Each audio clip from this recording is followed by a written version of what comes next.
So how is everyone feeling now? Tired, sleepy, hot? Hot? Okay. Stuffy. If only we could go out. I know, if only there was AC here. Or fan at least. Okay, so there's a questionnaire. If you can just quickly fill it, and then we will resume.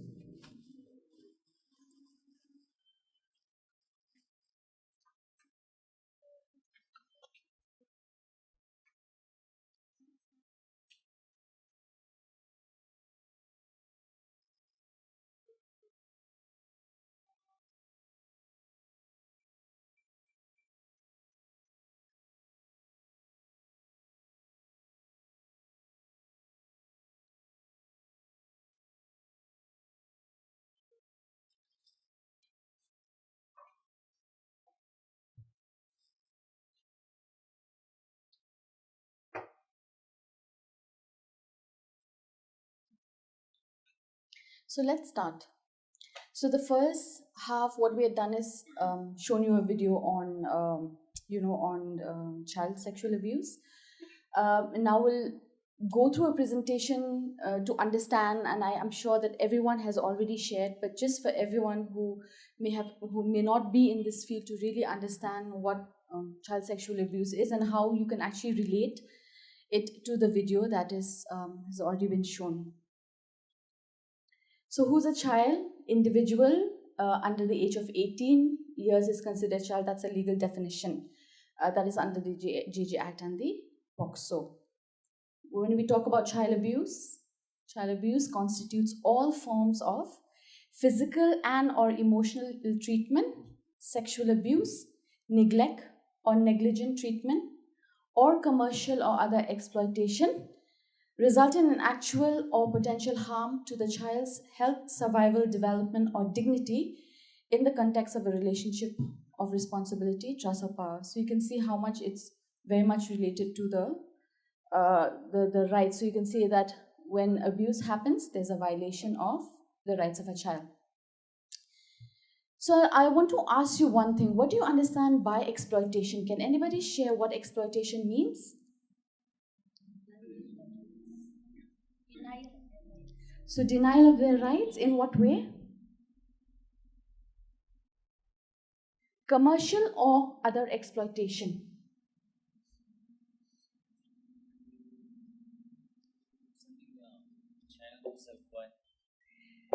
Sending a child to sell kwai, maybe that could be maybe labor.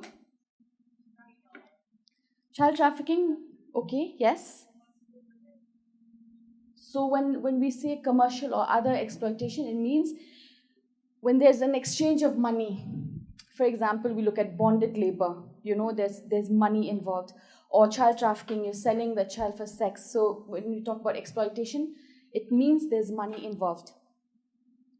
So child abuse, ridiculing a child, making fun of a child, disregarding a child's needs, pressuring a child to meet the needs and expectations of the adult, tricking a child, not allowing a child to attend school, employing a child to work in your house, ignoring a child's emotional well-being, hitting or humiliating a child, touching a child in a way that makes the child feel uncomfortable and unsafe, forcing a child to touch, the adult's private body parts. That is what constitutes child abuse. We'll move into child sexual abuse. So what is child sexual abuse? It's any act using a child for the sexual gratification of the more powerful person. And when we say powerful person, can anybody share what you understand by the word powerful person? Sexually abusing a minor. Okay.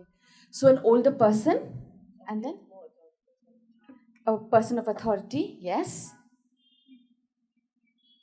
Anyone else?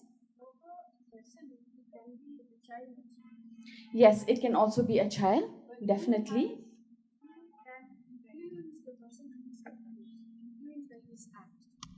When it comes to a child, when we say it, a child is a powerful person, is when that child he can influence a certain act on that person who is supposed to be abused.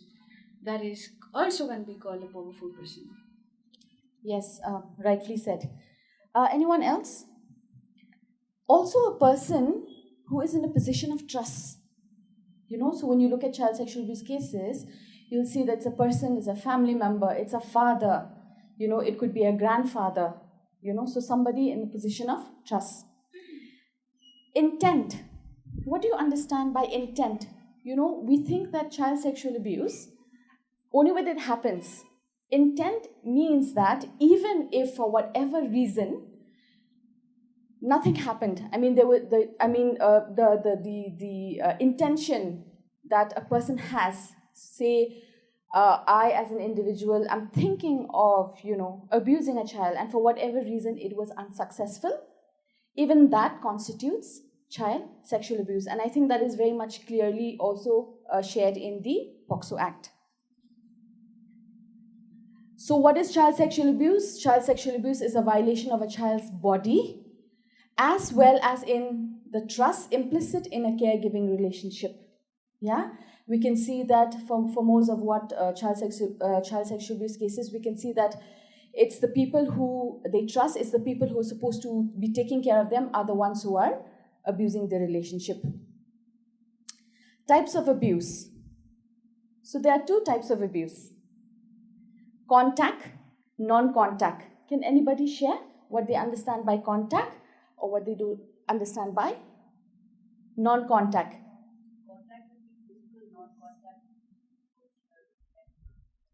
Okay.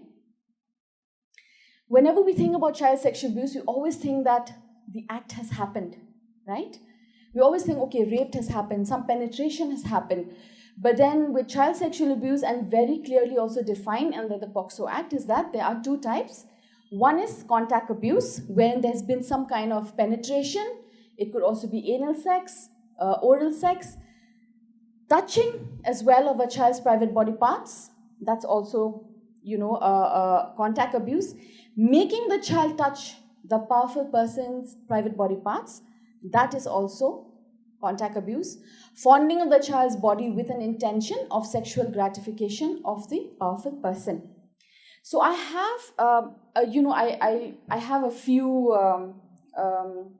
pamphlets, and all of this information is available there, which I can share with you. So it's okay if you do not write, unless it's something that you feel is important.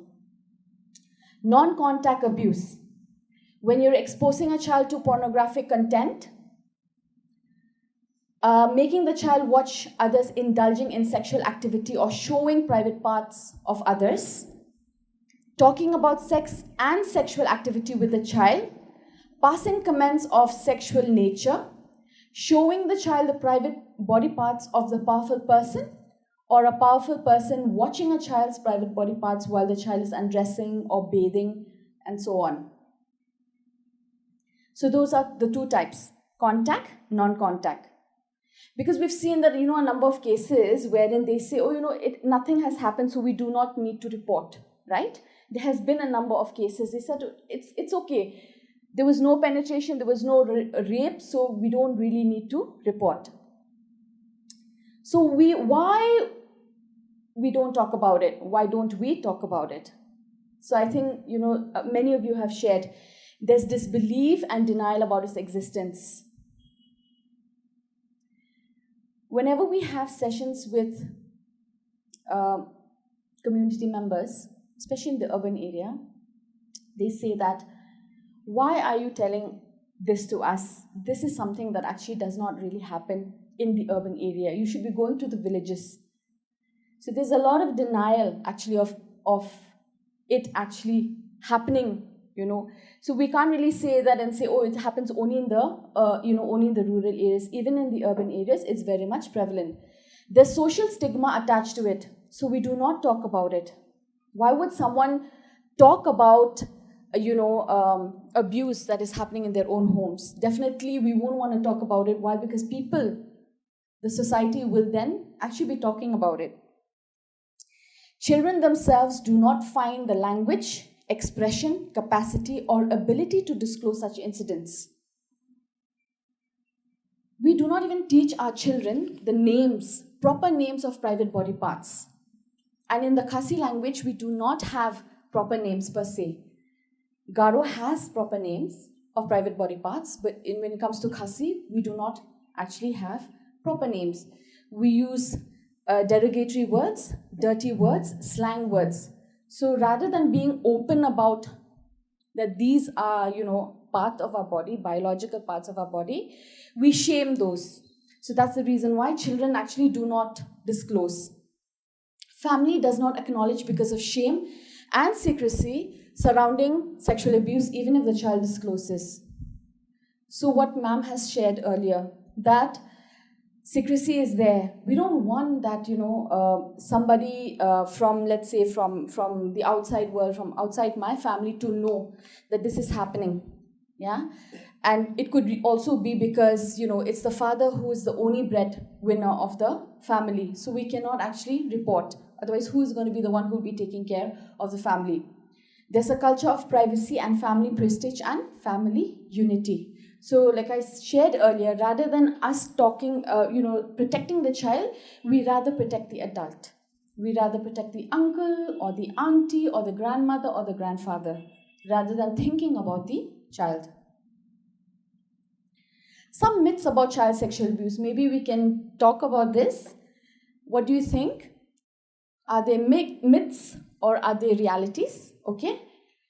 Sexual abuse happens to pretty little girls.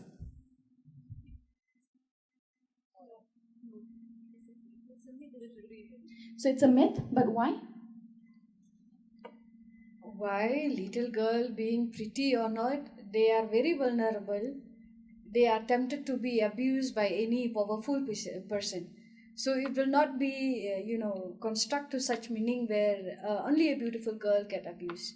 Even disabled children also get abused. What about that? So actually, all children are beautiful, right? All children are beautiful, all children are beautiful, all children are pretty. But this is the concept, this is the thing that people think. Only men are sexual abusers.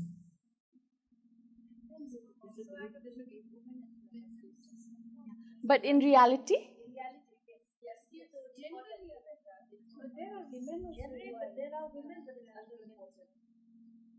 yeah, that could be.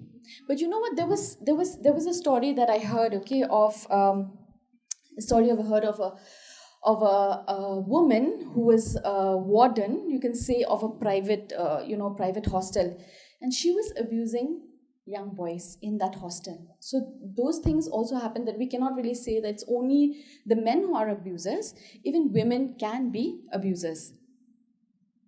Children who are sexually abused did something to cause the abuse to occur.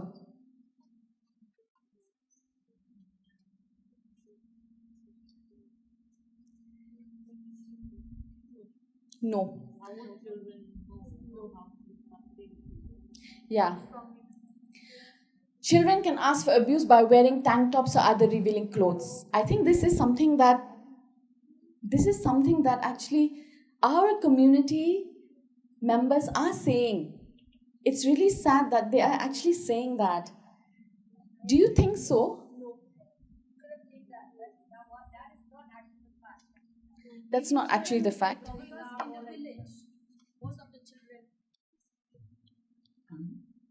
Actually, in the village, most of the children get abused because actually they don't wear that open clothes or whatever we have seen in the cities. Okay, but children who is innocent, who is like dressing like what to say, the villager, and they are not clean, they are not fair, they are maybe ugly, I can say.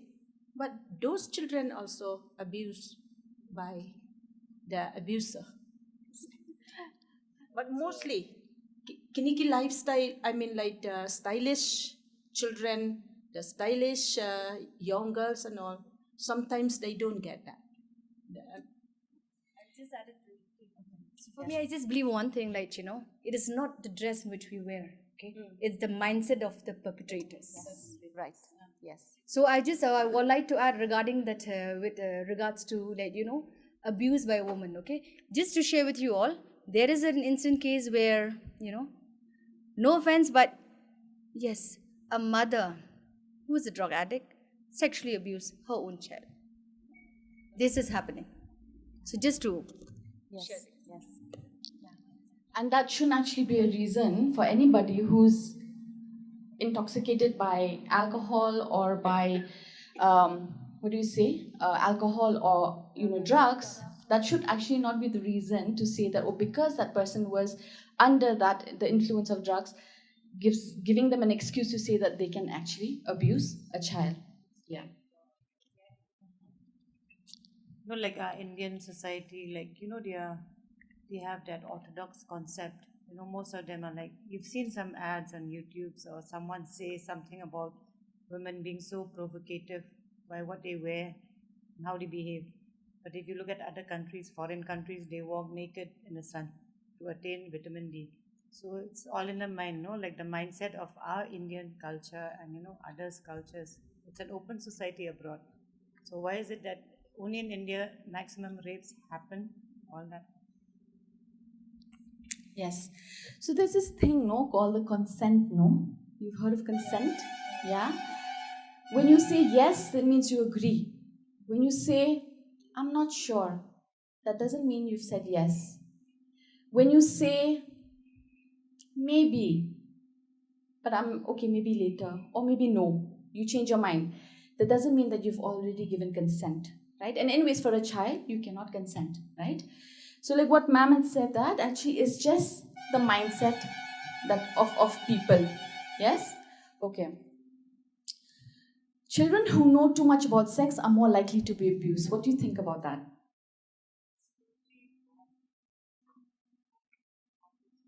But how many of us actually speak to children about sex, let alone teach them about the proper, names of their private body parts?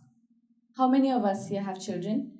How many of us actually have spoken to our child, have taught our children?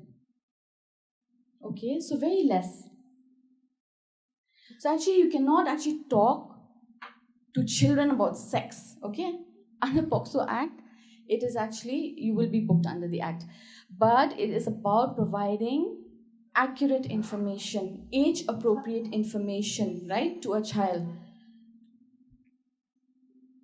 Teaching children about sexual abuse scares them.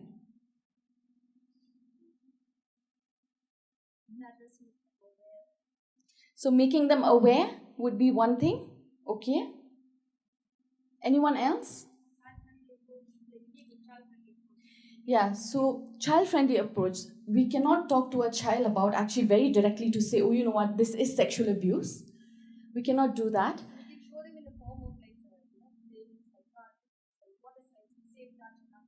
Yes, you can use the concept of, the safe and unsafe touch concept when you're teaching children about them. Basically, is for them to be able to protect themselves, okay? To be able to identify that they are in unsafe situations. And secondly is also that they know when these things happen, they need to speak to somebody, and they need to tell somebody. A child who is sexually abused is destined to be damaged for life.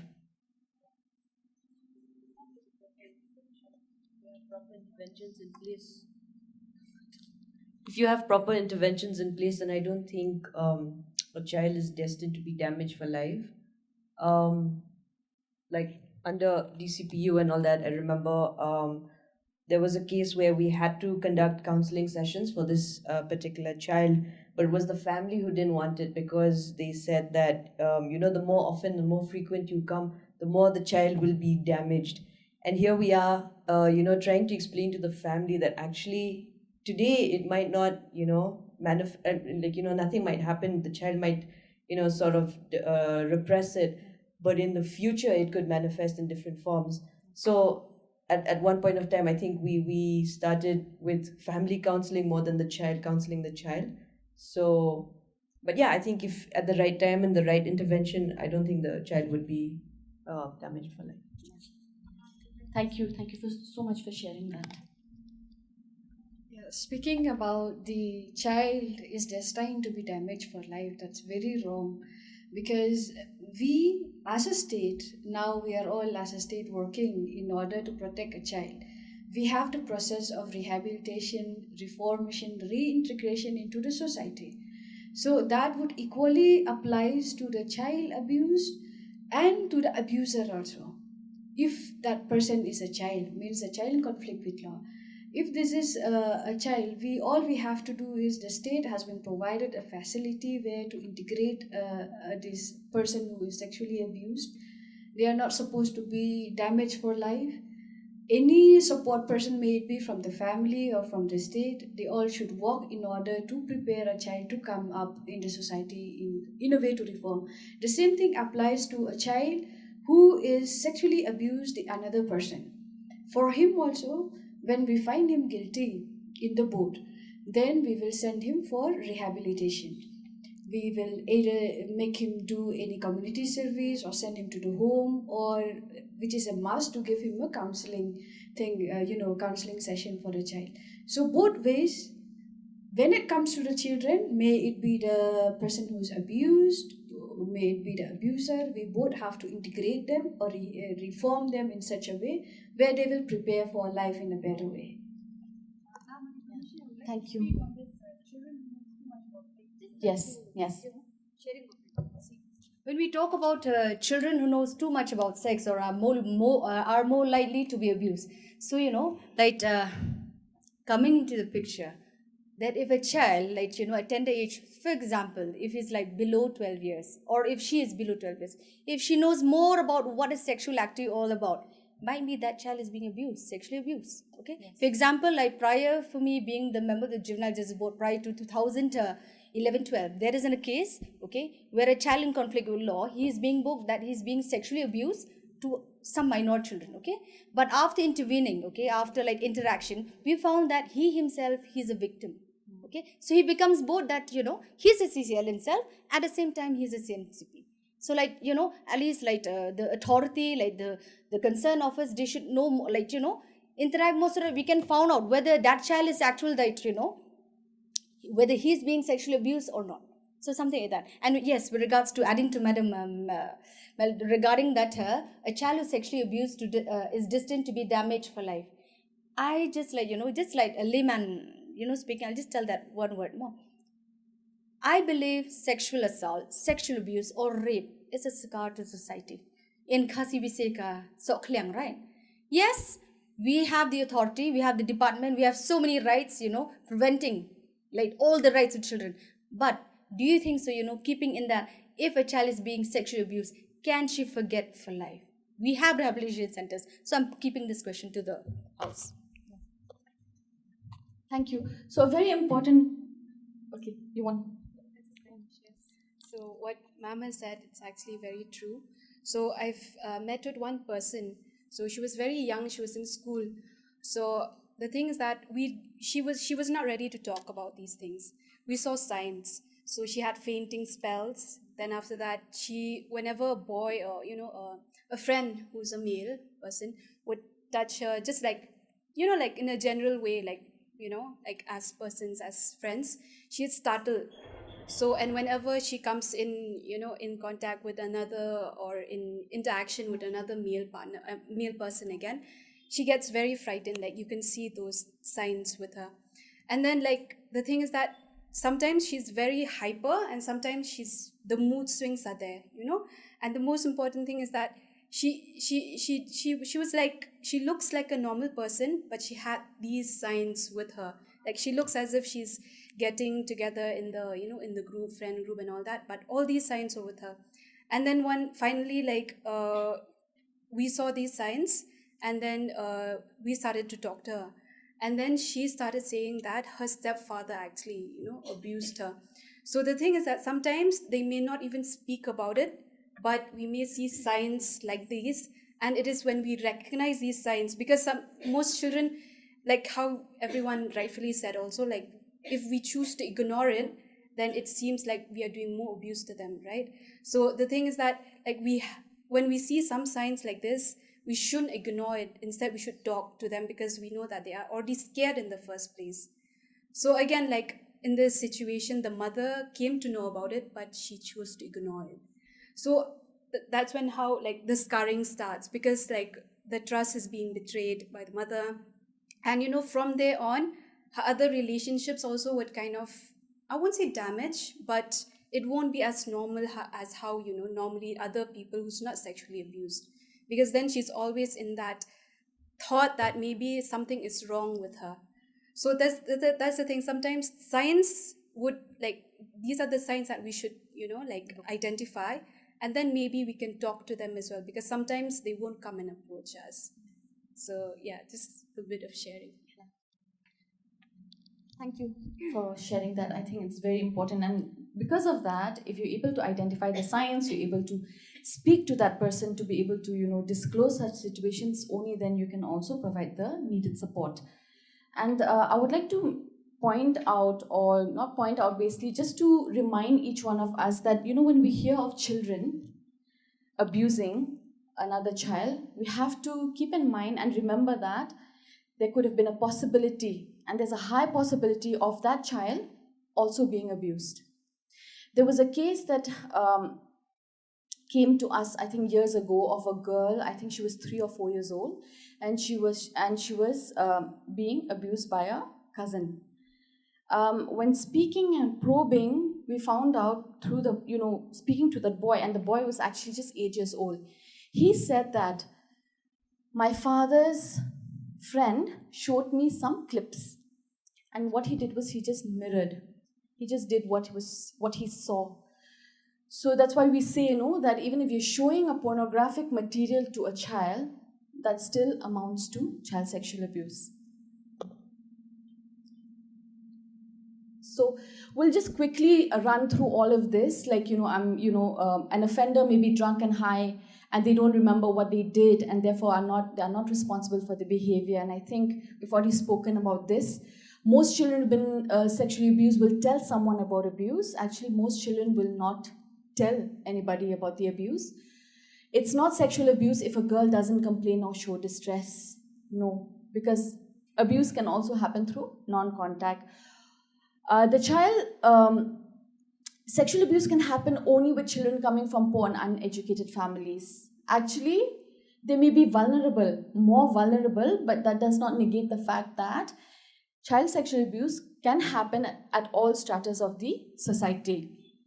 The child did not say no or try to stop the sexual assault, so the child is partly to be blamed. What do you think? The child did not say no or try to stop the sexual assault, so the child is partly to be blamed. What do you think? Cannot blame the child, yeah? But do you know, like we've spoken about this, that children always blame themselves. There was somebody that I know who said, she was abused at a very young age. And then she said, I did not report that case. I did not speak to anybody. The reason why is because it happened twice from the same person. She was worried that she would be questioned. Now she's an adult. She said that she was worried that she would be questioned that by her family, that why is it that you went again to the same place? Why it is that you went and meet the same person again? If a child discloses sexual assault and then retracts their statement, they must be lying. What do you think about this? Especially, I would like to hear from the committee members. If a child discloses sexual assault and then retracts their statement, they must be lying.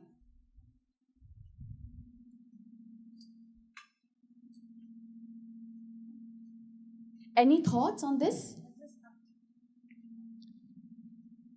Well, there is so many incidents where we have a child who come and report a case, but later when we recorded the statement in the court, they tend to retract the statement. Means they tend to say a different way or a different thing. Why is that? Child is very easy, to convey. Manipulate. Yeah, very easy to tell them, don't do this, don't do that. Suppose today a child will say something against her father. Me, the mother, I will say, see, you don't do like this, don't tell this thing, I'll be with you in the court.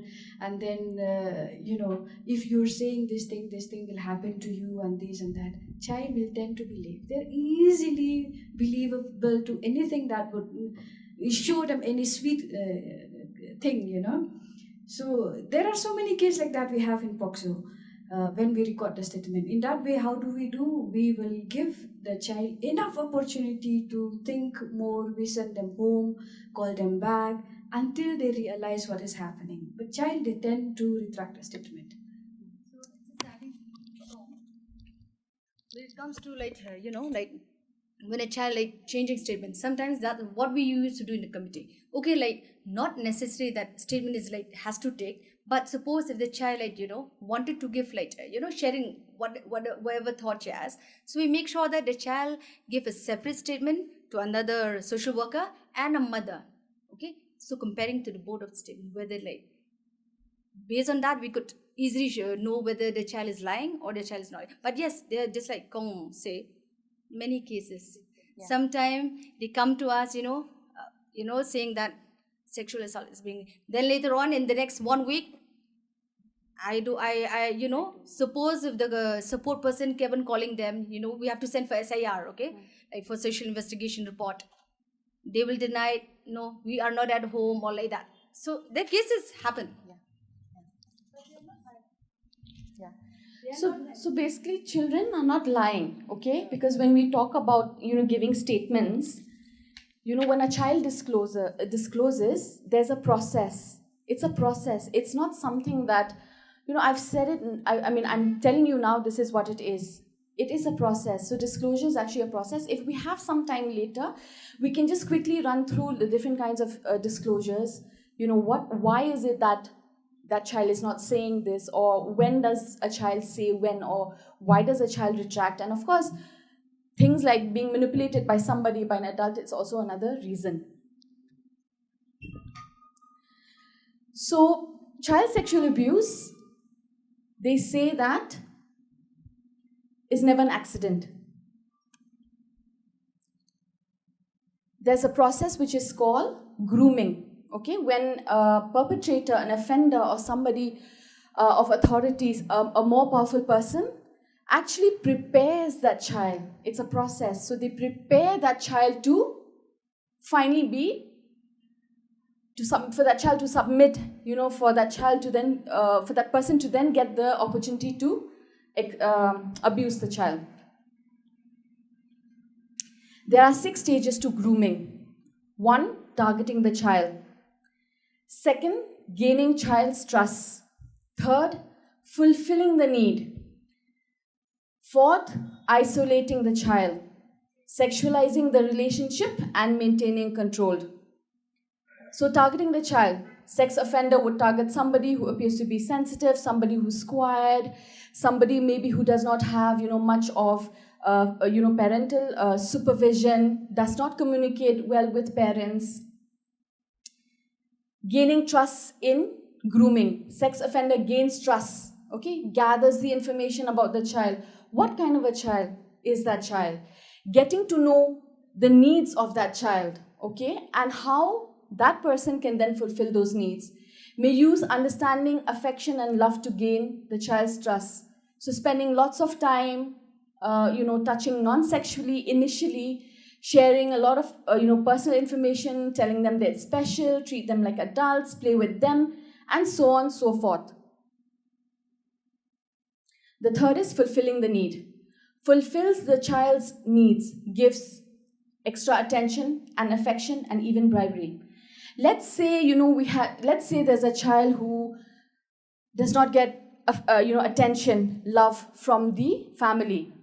The offender would use that. So being the one to be giving the love, being the one to be giving the affection, okay, to the family. To the child. There was a case that happened like years ago of a girl, she was 12 years old, and then when she was brought to the home, she said, I want to go back to the person, to the offender. When asked why, she said that he's the one who gives me food. He's the one who's clothing me, right? So fulfilling the needs could be material needs. It could be really the needs of the child. Isolating the child. The sex offender develops special relationship with the child, creates situation in which they're alone, coaching, dropping a child to tuition, babysitting, special trips that makes a child feel special. So that's why we as adults, we need to know where our child is going, who are they with, spending time with. Then the next step is sexualizing the relationship. So like I said earlier, it could be very non-sexual. And then comes the comes the part wherein then there's kissing, there's mouth-to-mouth kissing, there's exposing, undressing, and so on and so forth. After sexualizing the relationship, that is when the sex offender has accomplished his mission. So the child now has been sexually abused. Strategies to maintain silence and control. Sexual abuse is, it's something of a blame game, right? A child is always being blamed. Okay? So we talked about manipulation to maintain silence. Maintain silence in terms of not sharing the abuse. Also maintain silence or, in terms of, again, retracting information, okay? You'd seen, I think, the video wherein earlier it would be, the video that we'd seen of the daughter, how slowly everything turned into violence. Did you see that? So things like, that an offender would say, you will go to jail, you will get to trouble, giving rewards for secrecy, do not share this with anybody. Also saying that the abuser will go to jail. Especially this happens when it's by someone, let's say it's a father, right? The mother may say, or the father may say, if you do share this with somebody, if you share this, what's going to happen? I will go to jail. Now, who's going to be the one who will be taking care of the family? Saying others would think they are homosexuals, especially this is with boys. Threat to harm, injure the close ones, pets, toys, etc. So you'd seen in that, in the video what happened? What happened in the video? Only when the father decided to, abuse the second child, yeah, that was when it happened. So how does sexual abuse happens? Grooming. So grooming is a process by which the abuser wins the child's trust. For example, the child may be given presents or told they're special. Abuse happens. There's accommodation. The child accommodates. So that means the child responds to that, where the child sees no way to escape ongoing abuse and thus learns to adapt. Then there's reinforcement. So child sexual abuse can actually happen over a period of like months and years. Why? Because there's reinforcement that happens.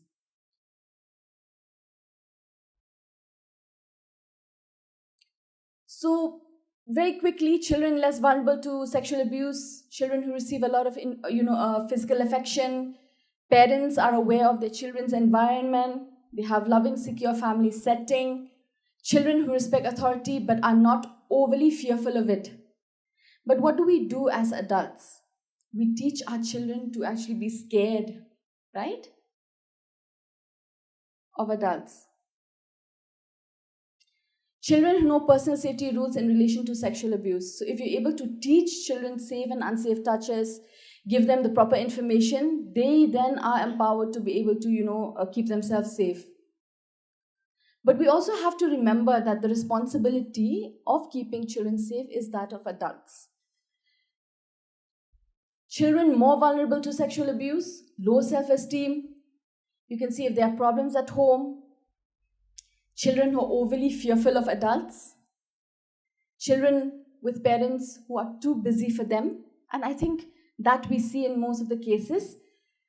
Children without parental care, orphans, unaccompanied, separated children, street children, child laborer, children also in institutions. They very much, we think that, by being in institutions, they're safe. Actually, no. Mentally and physically differently able children. Now, why don't children tell us?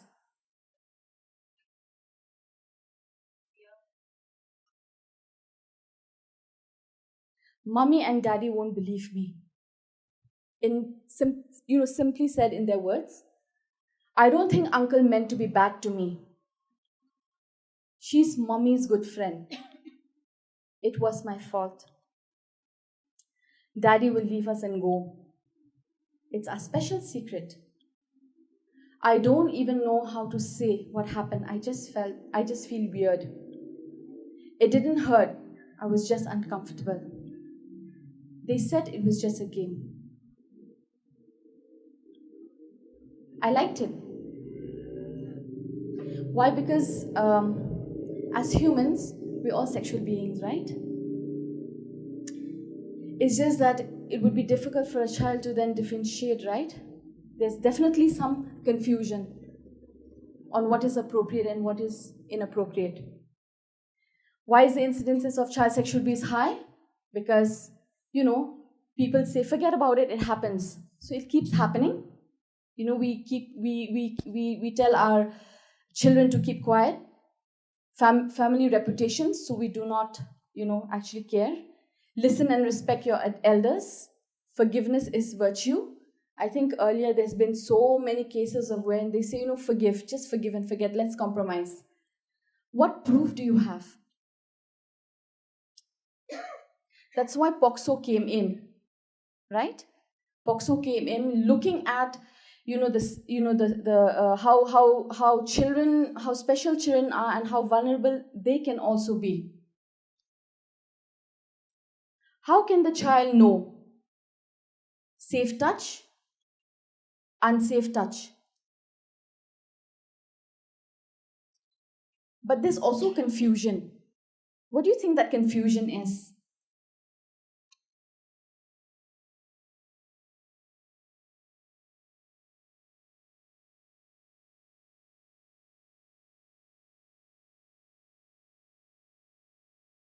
What do we do as adults? If, let's say, an uncle comes, an auntie comes, what do we do? What do we tell our children? Go kiss them, go hug them. Yeah? Yes or no? And sometimes children, they show that we don't want to, but you're like, no, your uncle, go kiss your uncle, go kiss, go hug. Yeah? So then definitely there will be some kind of a confusion, especially if it's, let's say, if abuse, if something that inappropriate is happening from, from a loved one, from somebody who's close, there'll definitely be confusion.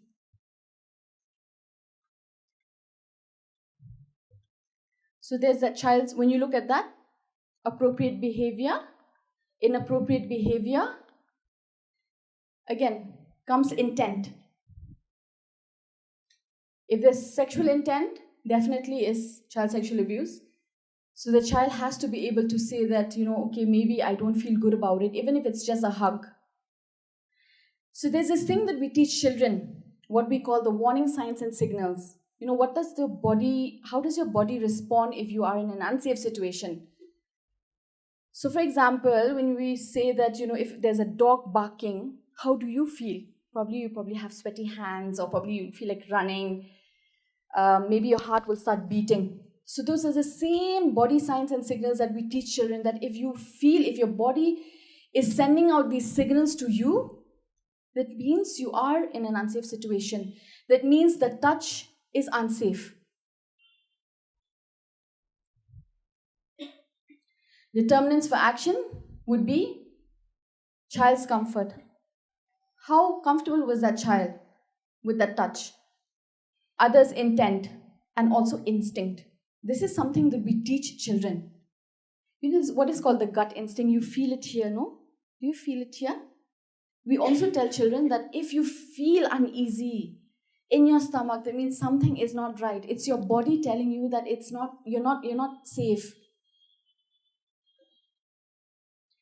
So why do they tell us inability to bear abuse anymore, or physical illnesses following sexual abuse? Increase awareness and understanding of the abuse, secure adult relationships, discussion with an understanding parent or other adult, fear of close others getting abused, revelation during therapy for any other reason. So this is what child sexual abuse is that we're talking about. But before we move into, I know that by 1:30 we will have to break for lunch. There's something that I would want all of you to do. Can you all stand up, please?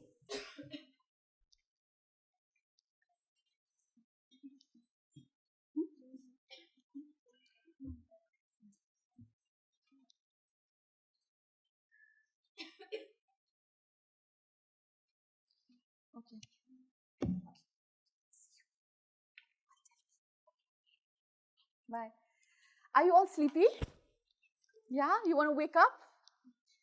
Do you want to wake up? Wake up? Okay. Can you do this? Okay, so tap your body, your hands, your legs, all parts. Tap, tap, tap, tap, tap. Wake yourself, wake yourself. I know it's a very heavy session, but we don't have a choice. We need to sit till 1:30. So can somebody, just like stretch, stretch, stretch. Tap your body, wake yourself up, wake yourself up, wake yourself up. If you want like a break, to just go to the loo, you can do that, but please drink water. That will help wake you up, okay? Or is your body paining now from the slaps? Okay, please sit. Welcome everyone. We have three new members who have joined us today. I think, can we have like an introduction from, the three of you? Yes. I'm Dr. Esther Sutunga, Associate Professor from DRT. Hello everyone, I'm Rupanala Karaman, Assistant Professor from DRT. Ukra. Thank you. Oh, sorry. It's okay. Good afternoon, everyone. My name is Badabor Arms Mauli. I work as a legal cum probation officer for the District Child Protection Unit in Nongpong. Good afternoon, everyone. My name is Ibanri Linkoy. I'm also a practicing lawyer, but I'm the member of GGP member from Southwest Kasel. Really sorry that we did not, we forgotten in the morning to do the round of introductions for the new individuals who have joined. So we'll move very quickly now to trauma and impact. I think we've had a lot of discussions, and I think for many of us here really do understand what children go through. But just a few things of what children actually feel, so that we can relate to what they actually go through. So, talking about mental health is a state of well-being in which a person realizes his or her own abilities, can cope with the normal stresses of life, can work productively and fruitfully, and is able to make a contribution to the community. But when we're talking about child sexual abuse, I think it is also, a mental health a problem, that because children go through a lot of mental health issues for those who have gone through child sexual abuse. So children are most vulnerable to the act because of their inability to comprehend to the act of the abuser, the aggressor. They cannot fight against, the more powerful perpetrator. They face the shame of being abused and also experience the rejection and judgments from the society. Feelings after child sexual abuse. This is what they feel. I feel so helpless. Will I ever be in control again? I feel so numb. Why am I so calm? Why can't I cry? Was it really abuse? I'm okay. I'll be all right. They go through disturbed sleep. They have flashbacks. There's guilt and self-blame. There's embarrassment and shame. And there's loss of confidence. Many of them feel I can't do anything anymore, even the simplest of things. Feelings of after child sexual abuse, there's fear. I'm constantly jumpy, a sudden noise, an angry voice, and I'm afraid. Mood changes. I feel like I'm going crazy. Low self-esteem. I'm disgusted by myself, by the memories. I'm just worthless. Depression. How am I going to go on? I feel so helpless and so tired. I feel so tense. I'm a nervous wreck. There's hostility. Anger is something that's expressed. And fear of physical contact. I just can't bear to be touched. Alienation, isolation. So when we talk about trauma, basically it's any negative event which has long-lasting effect on a person or an individual.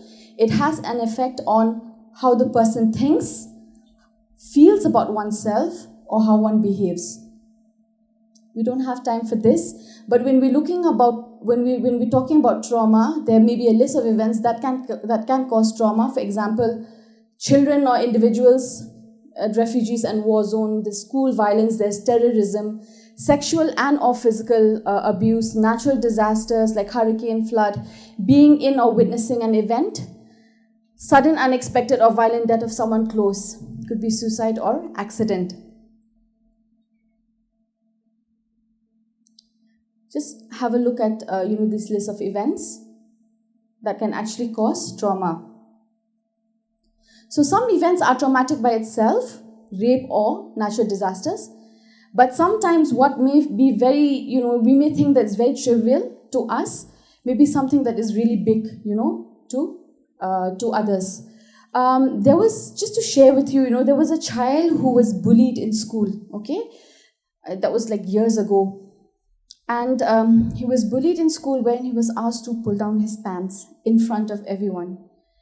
And I think up till now, he still feels, he's still very much traumatized by that. So we may think that, he's just been asked to, to pull down his pants, or he's been asked to just, stand in the corner, but that's something that has been, could be traumatic for somebody. So I will not go through all of this because, we've gone through all of this, we've had these discussions, and I think everyone is very well aware. But most importantly, what is very important is that how can we look at, these early visible detectors of sexual abuse? So there's medical or physical indicator that can be seen, okay? Psychological factor, eating, sleeping disturbances, anxiety. But most importantly, what we have to understand is that these are just indicators that can indicate.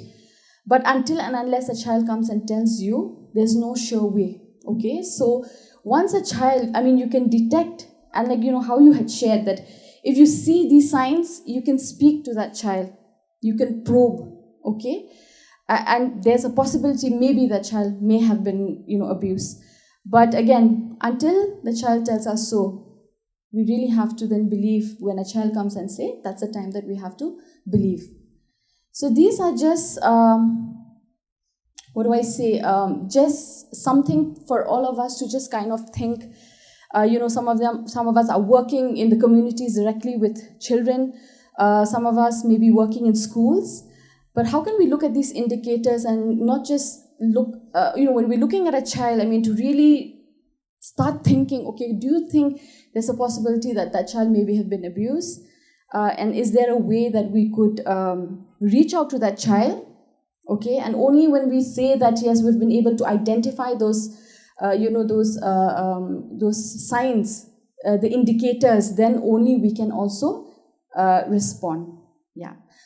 Moving on to the other part, which is statistics, and everyone's been saying that statistics in terms of child sexual abuse is pretty high, but I'll just briefly share with you.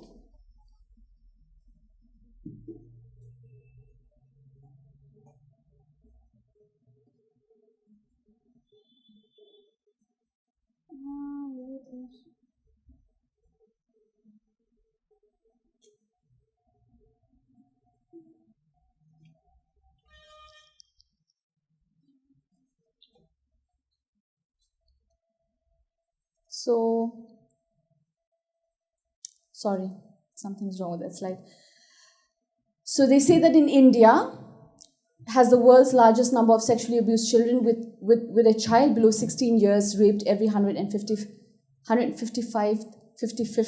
minute, a child below 10 every 13th hour, and 1 in every 10 children sexually abused at any point of time. This is the statistics actually that was done in the year 2007 by the Ministry of Women and Child Development, and this was the main reason of how, there was a push for the POCSO Act to happen. This was that kind of gave a push. It's gone. Okay.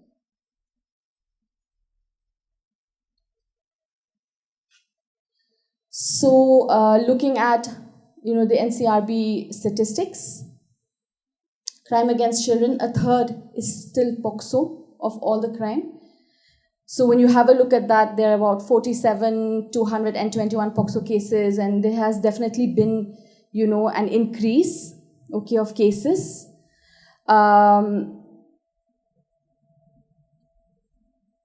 This is that of, I think, 2021, showing an increase of, 6.2% over 2020.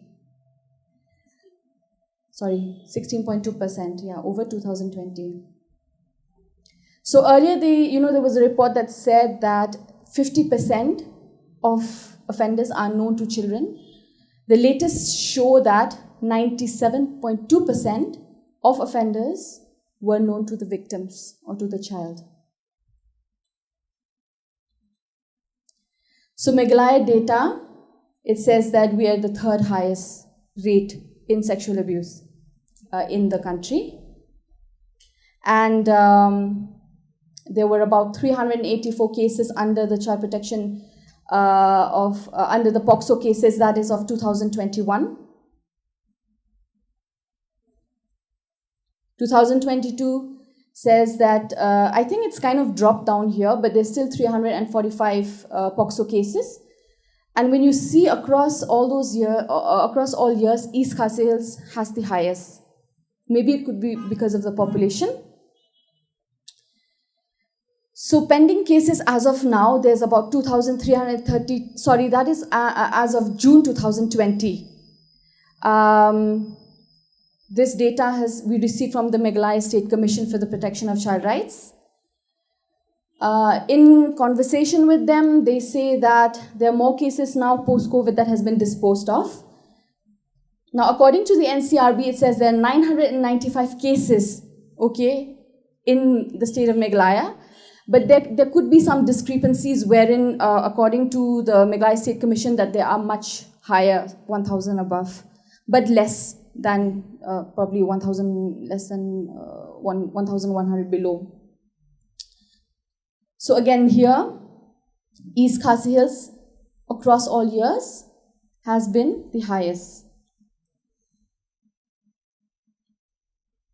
So yeah, I was just sharing with you, just the statistics, and I think we've been hearing from everybody that POCSO cases have been pretty high in our state. Chances are that maybe people are more aware. Maybe the fact that also because there's mandatory reporting right now, so everyone is aware that they need to report.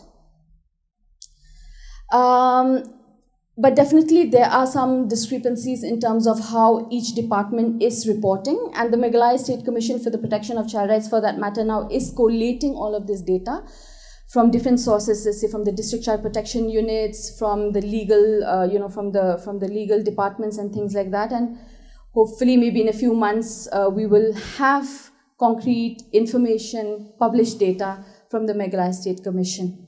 Yeah, that will give us a clear picture of the cases in the state. Yeah. So with that, thank you so much. I would like to hand over, the next session to Inakshi.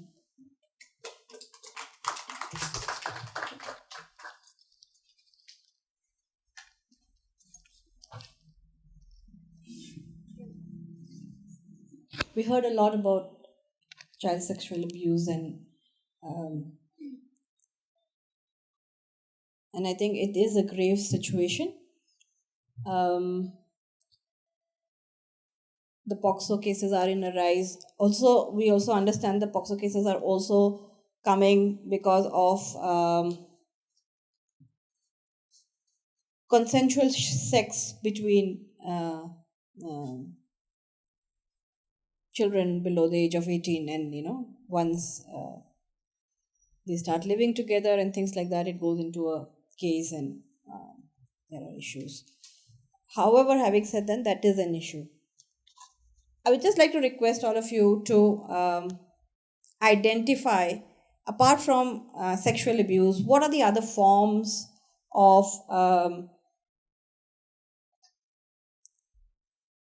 rights violations that can happen with children, the violation of the rights, of all the rights that we have been hearing about since yesterday.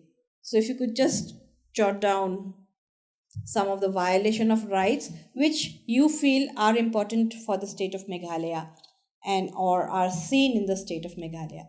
So if you can just list down 4 or 5 in your own notebooks.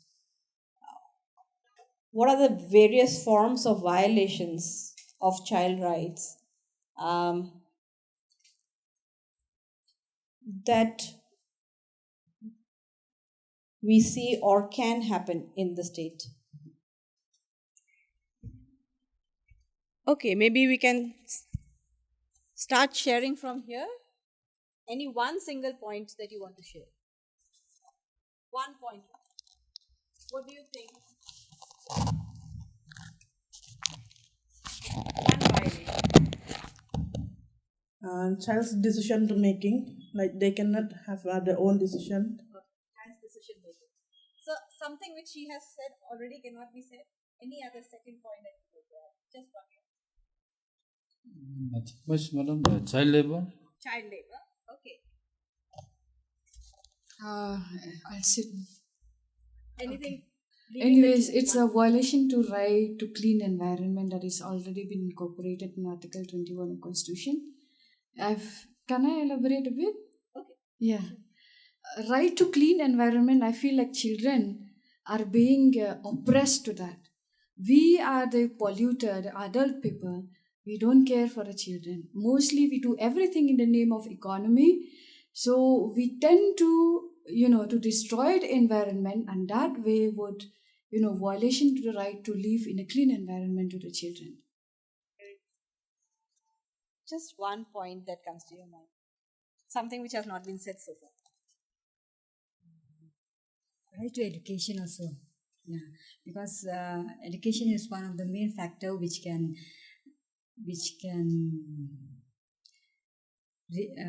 help children to know much better first. Because without education, nothing can be known. But there is a violation. Yeah.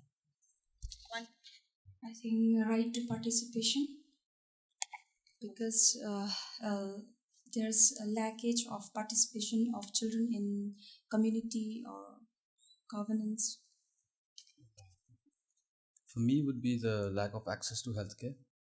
Yeah, that is clear violation of Article 21. And you feel that in Meghalaya? Yeah, I've seen it too. Yeah.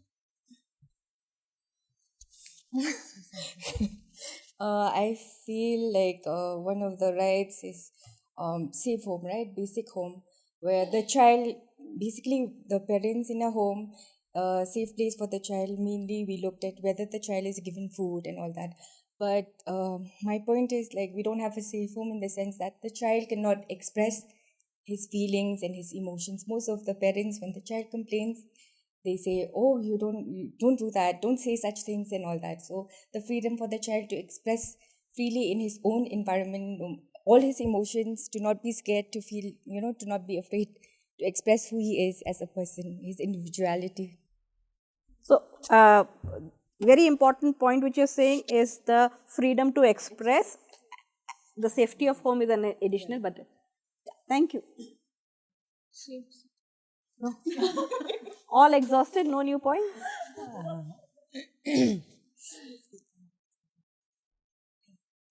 No, okay. No, actually, nothing new, I think. No? Security. Sense of security, no? It's almost the same, actually. Like, they don't have that, they don't feel secure, children. So, obviously, it's their right to feel secure, to live safely, but they don't feel secure for many reasons. Like, even in your own home, you don't feel safe. So that sense of security, that sense of feeling secure, it's been taken away from them because of what we adults do to them. It's like that. So, if you're saying sense of security from the perspective of sexual abuse, or Yes, sexual abuse anything, or domestic violence or in many other forms, abuse in all forms. unsafe at home. Anything? I think for teachers especially, like in a class where we always think that the student are just like a blank slate, but actually all of us, especially children, they themselves also, they have their own ways, their own ideas, innovative ideas, especially for at the higher level. So they should be given that chance, creative and innovative practices, and how to themselves only to be able to learn classroom teaching, classroom learning outcomes. Thank you.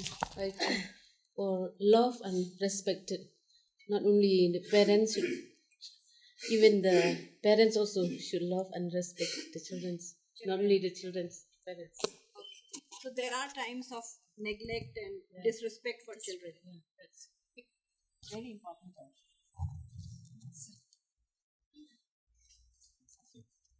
I think so. Well, it's basically what I've mentioned only. So just one point I've written is like right to education. But then right to education, as we can see, most of the children are in school, especially in villages. However, right to quality education, that is my concern. Almost everyone is in school.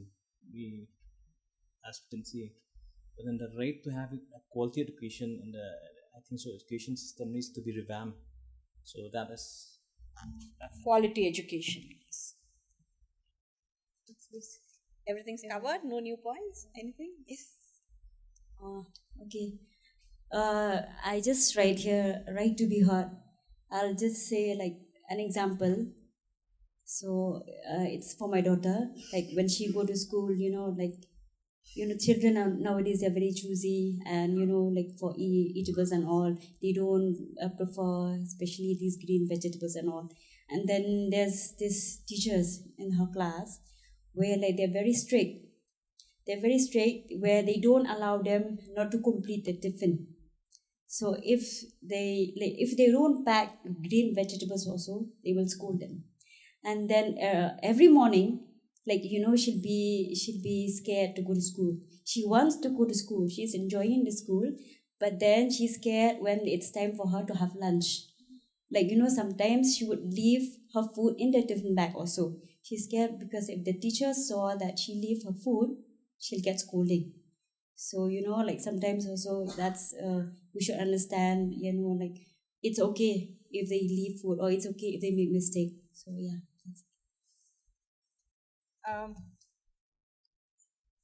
So do you think corporal punishment, while is not there very strongly, but it still exists in some form? Yes. Yeah. Okay. Corporal punishment. I think mine was more or less covered when they said freedom to express, safe home environment, security from abuse and violence. But I think they mostly spoke about like violence, domestic violence. So what I had written was from the aspect of emotional and mental violence, and maybe social in terms of peer pressure. That could be another violation under safe environment for children. Anything that's not So one thing that came to me was right to information, like choose to information. As a student, we were never taught about safe or unsafe touch, and then sex education. And it is later on that we had. I mean, of course, we had health education in our course, but it never spoke about all these things. So I feel like we're denying the students. Basically, I feel as a student myself when I was younger, I feel like if I knew these things when I was younger, I would be more empowered. And I'll know, like, I'll have confidence also to tell, no, this is wrong and that is right. But it seems like as a state, we're denying that information to the children. basically, and that actually leads to a lot of consequence. So because of that, we're denying that information to them, so they are unable to speak out. They don't know whether it's right or wrong, and they are not empowered. So like as a state, maybe like from the education department, like we should include some of these curriculum so that even our children have confidence to what they speak. Like it's not only that we should have health education, and we have like some chapters on sex organs and all that, but not related with these social issues. So that, I guess. Even the reproductive and that portion in many of schools are said, this is a chapter you read at home. Just mug up the question answers, not explained in class. The teacher feels so awkward to talk about all that. Okay, I have listed the 3 points. So, child neglect, maltreatment of children, and also child battering, because these are really some of the severe health concerns when it comes to physically abusing the child or battering the child black and blue, and not only by the parents, maybe cases of schools also doing this, and or by the neighbors or anyone known to the child. Yeah, that's it. I think that old saying of, yes, spare the rod, spoil the child. Honestly speaking, I have also hit my child. And I think that's the morning Shannon was talking about powerful people. I think we feel powerful over children because I have a right to spank him. All my vented anger at times gets out, and it's been a very, very hard struggle not to do that. But I think, as a society, we have in our country, it has been so much normalized that it's very difficult to move away from that thought, and a long way to go on that.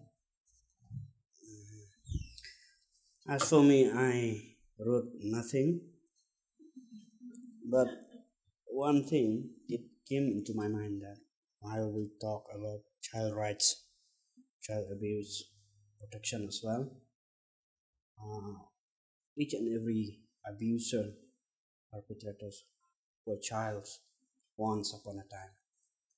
And I believe that providing them everything they ask, especially these days, technological exposure. We used to calm children while they cry. We open a YouTube, they start all day happily. We don't know what they chatter. And this could have adverse technological exposure at such a tender age. It could mislead them. It has two consequences: a good development for the child, good information, and the other could have a negative impact on his well-being as well. Because knowing thing at such a tender age, all those things which are illicit, which we were not supposed to know at a tender age, could corrupt our mindset. That's what I think a very good point. I mean, we're talking about this at lunch also, and the speed at which information technology is accessing our children's minds is much faster than we as parents living with them are able to converse with them or guide them. So the parental guidance uh, towards the exposure of information that our children have in today's context has grown much faster, and especially some of the participants were also talking about post lockdown, it has a further impact. And I think we as the adult generation, as parents or teachers or caregivers, have not been equipped on how to handle this and how to tackle this guidance. I think that is something very, very important that we need to acknowledge. I think we are seeing so many issues of child violations that are happening around us. Uh, and when we think, actually, we always feel children, who will hate children, who will be unsafe to children, who will be unkind to children. But it is happening. It's a fact, it's a reality. And every child needs to be protected, even if it's the numbers really don't matter, whether it's 300 or 3,000 or 3 lakhs. It's about every life of every child. And the life of every child, like what Sister said, the child is going to become an adult. And that abuse or deprivation or discrimination that a child goes through has an impact on its adult life. And again, the vicious cycle, many a times, continues. So I think it is very, very important that every child should be protected, should have all the rights, and that should be the way we should function and work. And for this, I think it is important to build consciousness at all levels and in all categories. And drastic steps need to be taken in this regard. And that is where a lot of initiatives are now being taken in terms of child safeguarding. Because I think it is an integral part of being humane that needs to be, we took certain things for granted, like, children will be taken care of. But I think we don't have the luxury of taking that as granted, and every individual has to work towards it and consciously contribute. We cannot say that I work in the PWD department and I don't need to talk about children because that's not my purview. I think situation today calls that each and every human being needs to be accountable and work towards creating a good environment for children. And that is where child safeguarding or child protection policy, there are these two terms which keep getting used, is being recognized as one of the values or philosophies that every organization should work on, whether it's the government, private, organized, unorganized.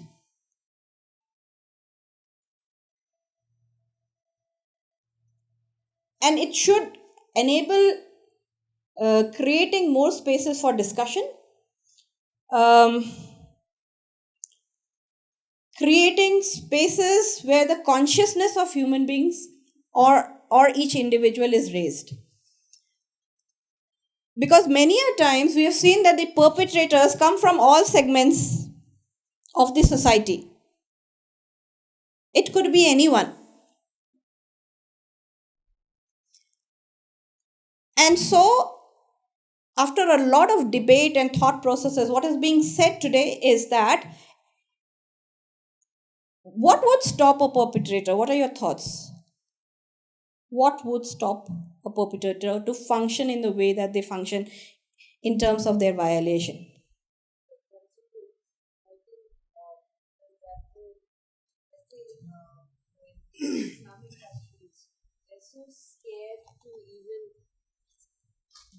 So I think I lost my train of thought. Yeah, the consequences of the actions that you do. I think for example, in the Islamic countries where their laws are so stringent, where you'll have your hand cut off, you'll have severe consequences. I think that is what scares people, and they actually think twice before the action. Anyone else wants to get any viewpoints on this?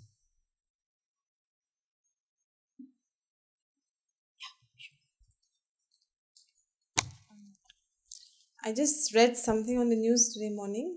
A district in Madhya Pradesh, it happened, where a man was accused of raping a minor girl.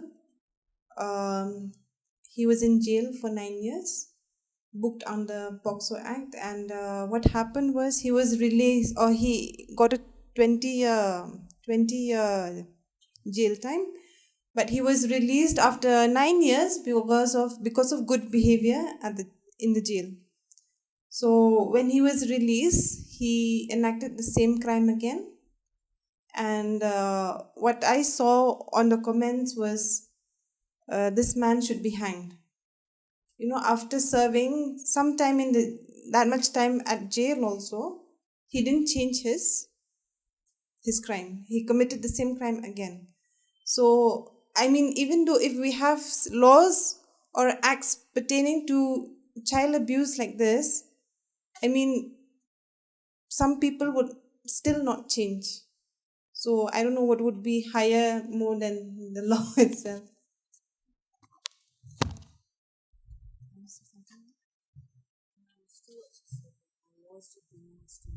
Laws should be more stringent. Yes, Shan.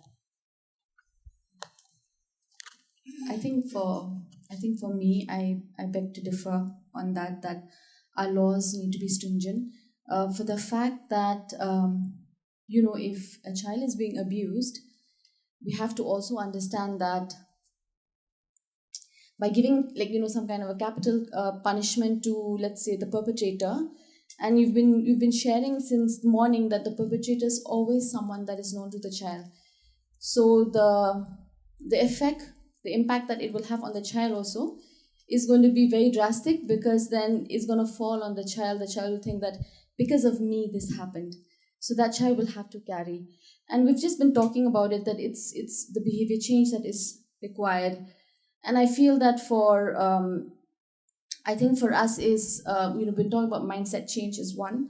Secondly is also, apart from just having the law being obligated to comply because we need to report because of POXO, I think for each one of us, it has to be our own moral obligation, that we need to protect our children, that we need to safeguard them. So I would look at it from that point, because it's actually very complicated. Yeah, thank you. Yeah, I think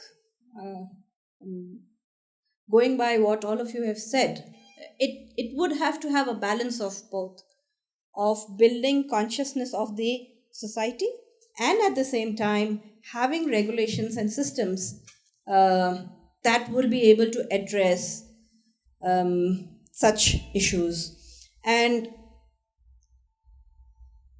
I think the government and the international community, whether it's the UNCRC coming down to the constitution and the thing, there are a lot of legal systems that are coming up and that are getting built to address that exists. But at the same time, we also need to work towards building the social consciousness of people, individuals. And like I said, everyone has to start feeling responsible towards safeguarding children. We should not allow things to come to a stage of trauma that Shannon just talked about. And it's not only about sexual abuse. Like I said, it could be just the slap that I'm giving my child out of my own anger, frustration, lack of the ability to handle my own emotion. I'm transferring it to my child. And I'm not doing it on intention. I don't want to harm my child. It's largely my own ignorance and the support system available for myself. Yeah. And in terms of a nuclear family towards which we are moving, I think these things are very, very common. How do I protect my child when I have to go to my job? The child will be left at home. How do I give quality time to my child when I don't have the time that is required to do that? So can we as a community start working on all of this, that I am seeing my neighbor's child that something is amiss, something is wrong, can I help? Can I be the whistleblower? If I see that's not my job, I don't think that's the consciousness with which we can continue to long, given the scenario that we are seeing, the figures that we are seeing. So it is a conscious effort from everyone that needs to come into place. So there could be discrimination in terms of religion in the school premises, which we haven't noted here. It could be from the stata, the poorer child is not dealt well, the dirty child is bullied by friends. How conscious are we as teachers trying to address those? So there could be various levels of violation of rights that a child might go through, and all of that needs to be addressed by everyone. Is there a consensus to that everyone needs to address this? Yeah. So we'll just briefly talk about the system of protection that is being developed, or the framework on which child protection is being worked out. And I would not go into details of this because, one, we have a paucity of time. But if you look at the flow chart for child protection bodies, it's the State Child Protection Unit, the SCPS, Child Protection Society, which exists in each and every state in India. Under that, there has to be child protection committees in each district, or the DCPUs, the District Child Protection Units, that work with the committee. At block level, in the rural context, there will be the block level child protection committees, which I think is in the formation stage for Meghalaya.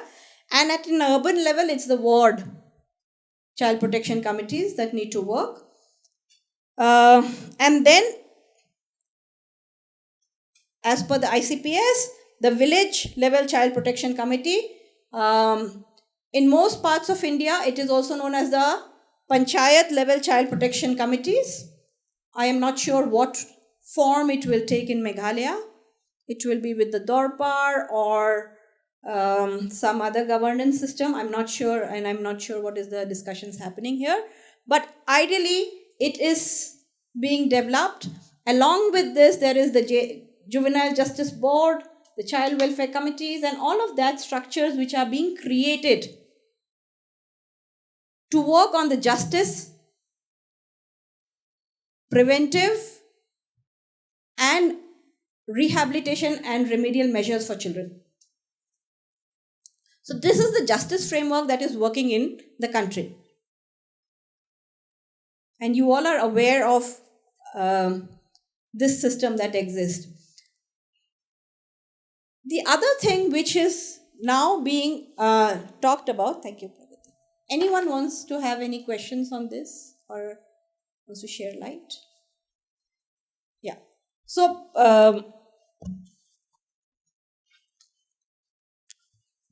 this is what the legal system is, or the government institutional system that is being built up with specific people there to do the child protection.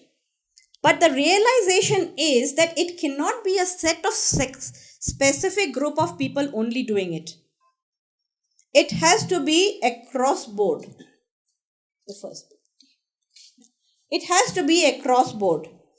And the NCPCR has actually is in the process of drafting this policy on child protection, under which all organizations in the country, public, private, others, have to have a child safeguarding policy for them. Making each and every institution responsible. The social sector or the development sector, like the NGOs, especially most of the national level, international level, or those NGOs who are working with international NGOs have already their child safeguarding policies in place, especially those who work with children. But I have also found a lot of companies, like I am on the Sexual Harassment Internal Committee of Novotel Hotels. They have a child safeguarding policy. So even hotels have to have a child safeguarding policy. Companies have to have a child safeguarding policies.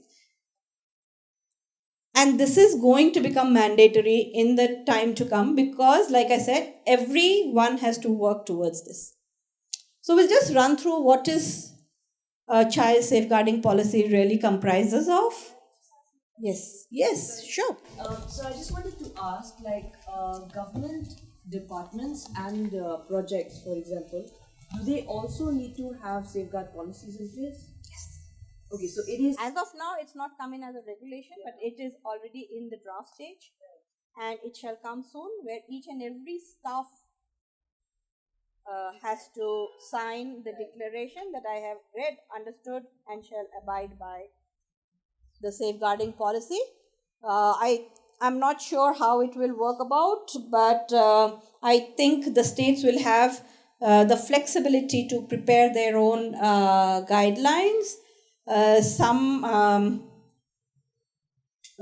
agencies, some governments might also allow each department to prepare their own, because it is also being said that it is good to be participatory, because it depends on the level of your interaction with the community. So we'll go into those nitty-gritties a little more.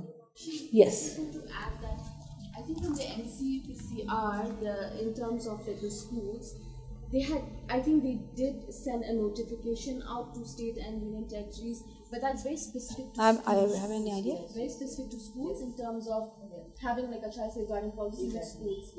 But I think for other departments, that is something that's not there. But I think, I don't know, I guess you can check with your departments, you may have some guidelines, but very specific on, say, if you're working with like ICDS and how do you think, or like social welfare, how do you think you're going to be dealing certain guidelines when you're dealing with children in schools or communities? That could be there, but it's not, it's just that it's not there. Very specific, the NCPCR has sent out a notification for schools. For schools is there. Ma'am, is it there in Meghalaya? Is there any coming from? Are you aware of any notification as of now? Not aware.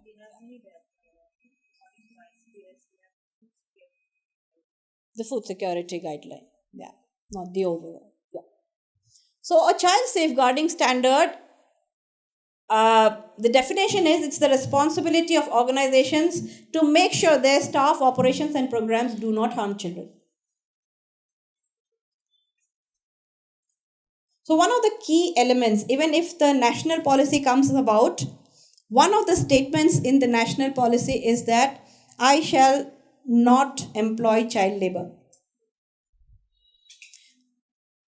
The child labor is a very big thing about demand and supply. Till the time there is demand, supply will be there. That's the law of economics. So the demand has to be, it's now being said ki you keep addressing supply, may you keep creating awareness, no, may educate, ye, wo, but the demand is there, no. But when the demand is there, people will go for the money. It's economics again. So that is where it is being said that can we stop the demand and work on the demand side? And I think it's again the mindset of people that, we see that in Meghalaya or across Northeast or even across the country, that we say that we'll bring the child, they'll get good education. We treat them as their own child, But is that the fact? Is that the reality? Does the child really get the treatment as your own child? Does the child get the same clothes, get the same kind of study hours, same kind of love? So I think that whole mindset, because it's largely driven again because cheap labor, it helps us to pay little lesser than what we would have to employ an adult. So, making domestic work more respectable, um, so that more people come into domestic work, and also people employ adults, like anyone above 18 into domestic work, or someone above 14 maybe, but not as child labor in the name of they taking education, because you are depriving of uh, their right to education. They should have a fair option and a choice also. So I think that is what is very, very important, where they are saying that staff operations and programs do not do harm, to expose children to risk of harm and abuse, like what Ba was saying in the morning. Working in the industry, the complete safety norms are not being adhered to, and there is a risk, safety risk for the child, which also falls under the violation. And report concerns to the appropriate authorities. Again, making every individual responsible to report. Many a times we have this tendency, I knew this case, but thinking it is a personal issue, why should I get into, why should I, it always stops, no? Should I, in fact, yesterday we had joint secretary here who was telling us that his neighbor in William Nagar, when he was posted, there was this whole child abuse happening, which he was hearing and was so uncomfortable every evening, but could not do anything because he felt it was a personal matter and to go and intervene would be inappropriate. So those are things that we really need to work on. An organization needs to know where, when, and how are organizations affecting their children. We need to introspect into our own work, and if by any chance are we impacting, irrespective of whether our department is directly working with children or not. Directly, definitely, but even if we are not working directly, indirectly also there is, like what someone said, the clean environment, the water, the PhD department is also responsible. Our workforces often go to the communities. Are they having the appropriate behavior with children? Because we have seen 90% of the people are known to the children. Can we start having these conversations to make people more aware? And this, I think, policy will give the space to also talk about such things. So the training and the code of conduct. So these standards help to promote good practices, to protect children, and to provide a comprehensive benchmark for preventing harm to children. Yeah. Because I think it was an basic human character. We never thought that anyone can harm children or anything. We never even in our families don't talk about such things. At the most, we will scare the child. Don't go out, don't trust anyone. And that poor child is more traumatized. My God, what a bad world I've been born in. Wish I wasn't even born. Instead of doing that, how much of conversations can we have with adults who are actually the perpetrators and not only with children? The guiding principles of any safeguarding is about do no harm, the equal rights, and everybody has a responsibility to support protection of children. Organizations have a duty to care for children. All actions of child safeguarding are taken in the best interest of the child, which are paramount. The advantages is that the children are protected, the organization staff, associates are protected. Yeah. So we don't want also our own colleagues to fall into any problem. We have seen a lot of people who went and kissed the little child has got penalized under POCSO. Right? And the person is shocked. अरे यार मैंने क्या किया? मैंने तो अपना बच्चा समझ के उसको किस किया. Right? What will POXO say in this? Allowed? If the child felt uncomfortable? Can the person really be said that he is guilty? Huh? Yes or no? No, person is not guilty.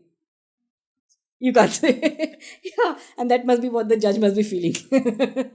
What to say? Whether the person is guilty or not guilty. But he did forcefully hug and kiss the child.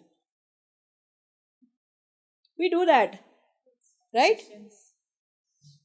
My instinct. I want to hug and kiss it, the child. Itna sweet bacha, kacha kacha kacha, pull the cheeks. I'm not doing yours, sorry. Yeah? I don't want my friend to be in POXO for doing this. But is anyone telling him what he's doing is inappropriate and can he put him behind bars? We're not talking enough. But it's actually the child is traumatized. That child is an introvert child, doesn't feel comfortable with people, maybe has had a previous trauma. Yep. Is our behavior appropriate? We don't want our associates to be affected by this, and most importantly, organization's reputation. Especially for the corporate sector and all that, it's very, very important. I love to do this for corporates. Make them feel more guilty, to be more conscious, and do something without paying. Otherwise, they paisa dena padega, so I will not do anything. So these are things which they can do because that company's staff is under a case. So, but it's the same for the government also. No government wants to have their officials. Your department official shows the culture of the department in a way.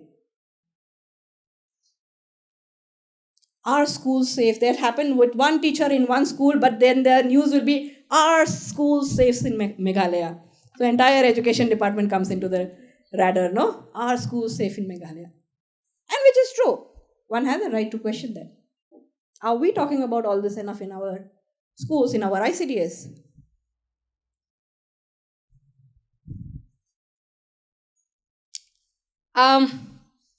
The key things that we need to keep in mind while developing this policy is policy, people, standards, and accountability.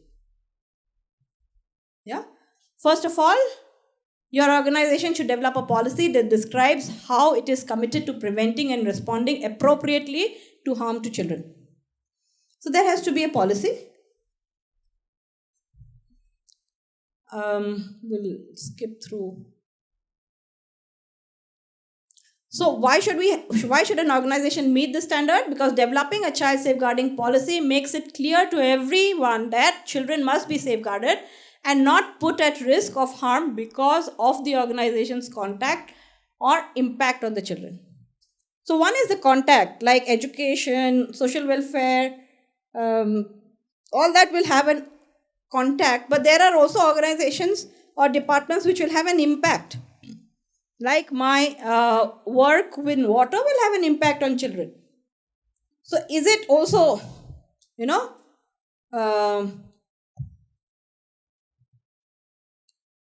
a fair way to all, like if we take the example of PMAGY, the housing program. Is the house good enough for children? We should at least think about it, right? They're going to live in that house. Have you thought about that? Have you thought about the privacy of a girl child in that house? Or just making one single room is enough for a child? Is it enabling the safety? Do we want to think about that?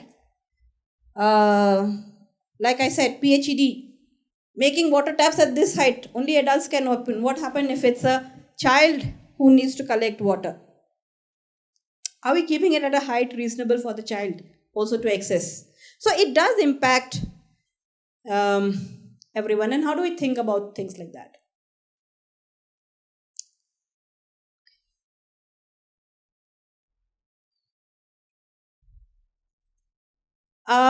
So one of the do's is use Other organizations safeguard this. So there are many times that we use other organizations which have already, but I always recommend to please make it adaptable to your own situation and circumstances. Just by replicating, it doesn't serve the purpose.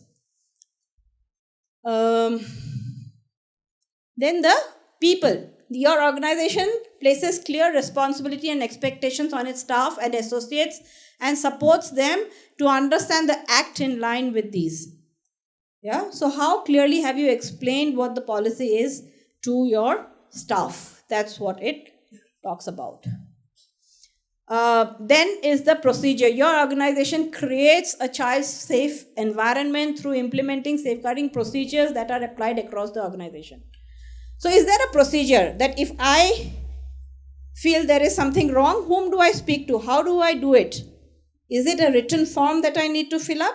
Is there a particular person that I need to approach? And then how does it get addressed? There is a committee which will address the issue.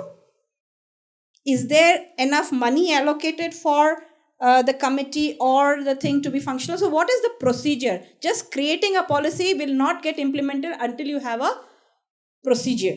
So the procedure also should be well laid out in the policy. And lastly, the accountability. Your organization monitors and reviews its safeguarding measures. So like one of the things is in a factory or an industry, we talk about safety measures. So it cannot be once installed means it will run lifelong. So what is it that you have kept the system in place to review whether the measures you have taken are functional, not functional? What is the monitoring and review system that is there? So that's the accountability part.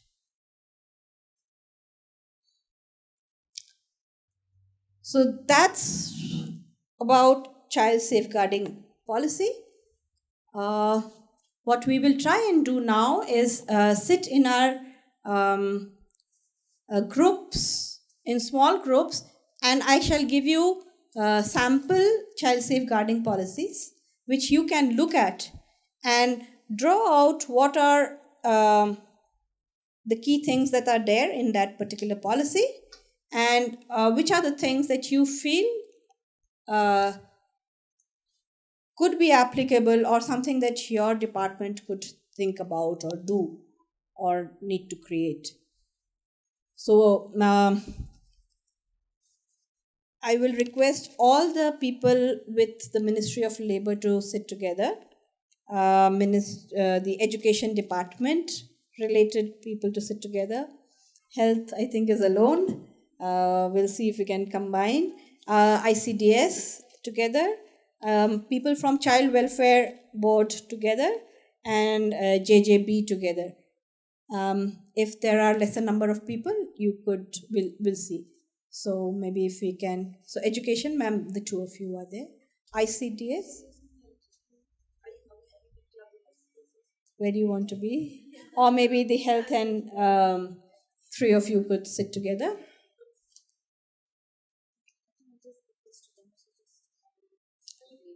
Yeah, we'll do that. So we have two from labor together. So if you can come and join here.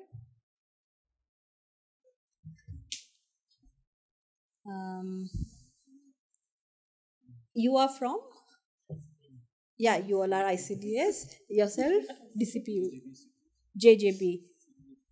So you all can, since all the CWC and JJB can sit together. You can join here, maybe. Pull your chairs. We can turn this chair over. Keep it here. You can keep it here, then, you will just need one more chair here. So you all can sit. So we have how many groups? 1, 2, 3, and 4.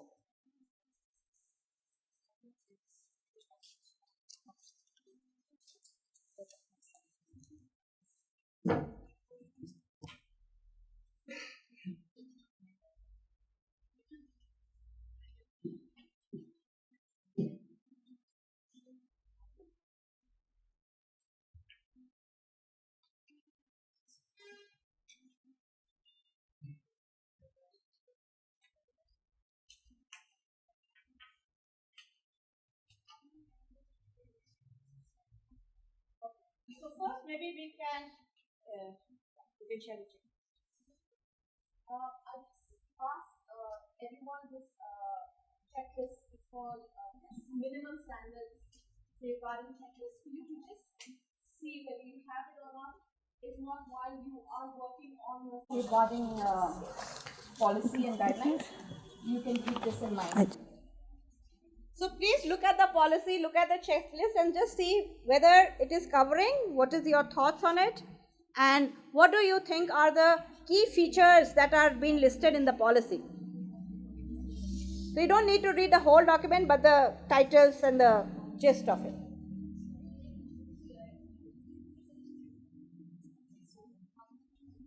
And we have half an hour, 15 minutes to do it, and then the presentation.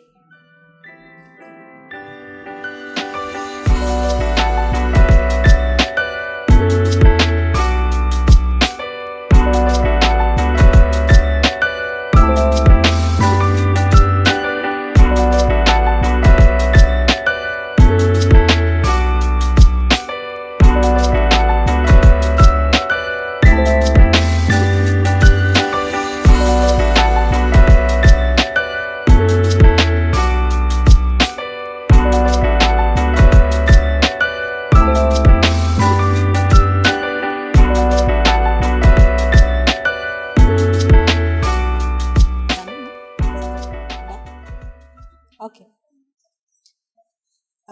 Any group that would like to start?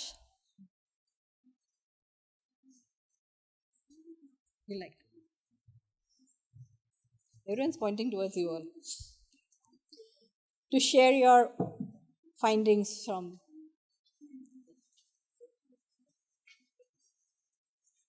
Maybe you can come this way. Yeah. So, what did you find?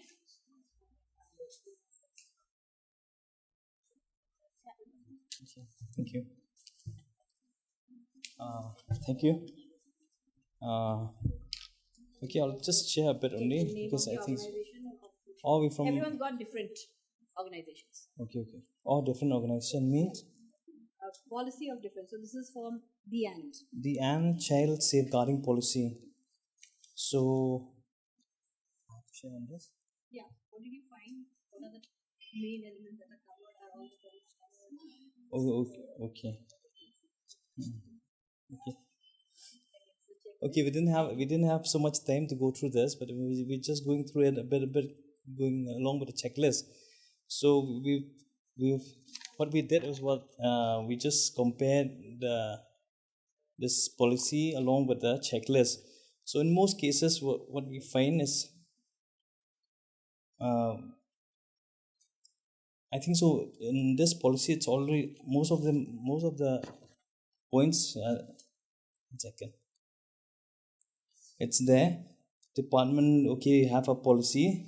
There is a policy. There's only one thing which we can't find is a risk assessment process. I don't know whether it's there or not, or maybe we can't find it. There's no risk assessment process in this policy. So I don't know whether I'm right or wrong. There is a format separately there, which is not seen in the part, it will become very confusing. Yeah. So otherwise, in most cases, in most of the checklists, in this particular policy, it's there.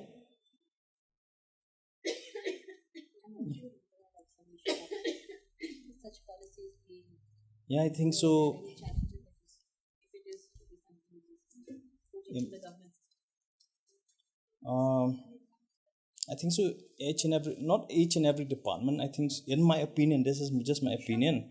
Not every department should have a policy. I mean, the government should have one policy for every implemented throughout the department, and proper training should be given to all the, to all the employees, not just the heads of the department, but then to all the employees. Maybe let's say an induction training, like once they're inducted into the government as a government employee. So at that point of time, during induction training, this maybe if we have a proper policy, then this should be used. So that's my opinion. Not every department should have a different policy, but each and every, we follow the same policy because at the end of the day, it's a government. So that's it. But for now, I think so. We have only one. There's only one line in the Meghalaya Service Conduct Rule. There's only one line. No government employee should employ a child below the age of 14. So for now, I think so. We have only that one line. That's what I'm aware of. Otherwise, I'm not aware of any others rules. But I'm aware of that rules. That it's there in the Service Conduct Rule that no government employee should employ a child below the age of 14. So I think so. That's our opinion. Do you see any challenges now for implementation Yeah, I think so. Maybe lots of challenges initially, but then I think so with proper trainings and all. So gradually, maybe it's not how will I put it? It's like you have to take one step at a time. You can't just run. You have to start taking one step at a time. Then only you can start running. So initially, I guess maybe if the government have one sort of a overall one policy, then gradually I think so. Yeah, trainings can happen, or all this kind of capacity building, everything. So let's hope. Thank you. Which group would like to go next? Come. You can come forward, or you want to speak from there? Okay, we got the Miracle Foundation India Child Safeguarding Policy, and as per the checklist, it has fulfilled all the 12 criterias. Even though we couldn't find the risk assessment as such, but in the next year it has been listed as risk register, so we presume that it is available. And coming to, we have just discussed, and coming to the challenges which we feel that the department is going to face, would be first, there should be a need. The government should understand why we need such a policy. Until and unless this awareness is given, they may not take the interest. They may not be interested, and the file may be lying pending. So until that need has been understood by all stakeholders, then the initiative would be speed up. And then we should have experts at the field, and it should be multi-sectoral approach, and policy should be drafted. Yes, we feel like, as Ba has said, we need, as a government, we need one such policy. But what we feel is some departments are directly linked with children, some are not. In health department, we have procedures and practices which deals with life and death of the child. So I feel a general procedure may not help as such. So if such integration of specific policies which are for specific departments can help guide and can help ensure safety of the health workers as well. I think that's it. Yeah, thank you. I'll just add one more. Also, we may draft a policy, but like how functional is it in the ground level? That is one. So about this policy, I like that they've incorporated the training as well, like to the staff. So that's one good thing. Also, another thing is that the timeline. So one challenge is the timeline to resolve these cases, like from the the assessment or the reports that have come. So because of that timeline, also some people may not want to come, report these things, because there's a lot of there's a lot of gap in that.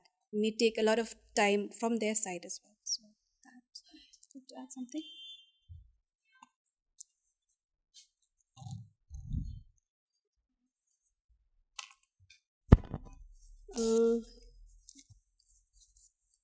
For us, we got this child protection policy, and many of the here we have the purpose of the policy, the guiding principle, the code of conduct.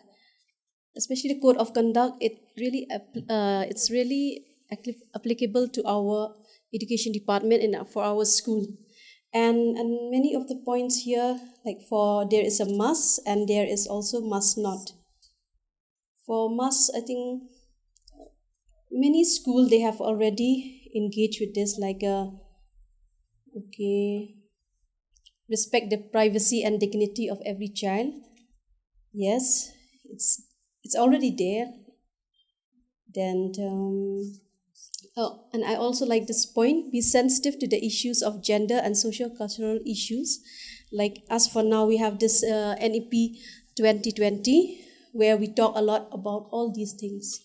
So there should be at a school level there should be no discrimination, no segregation of children irrespective of the gender or the caste, the creed or religion. So I see that also it's there here. And also there's somewhere it point out, and it's also a reality, like teachers, principal, like they have, whenever they do any like a kind of a sexual offense or sexual harassment, so like under the POSCO Act, there will be like the jobs will be terminated, or put under jail. So many of the things here is being done. It's being implemented in already in school at every level, whether school level.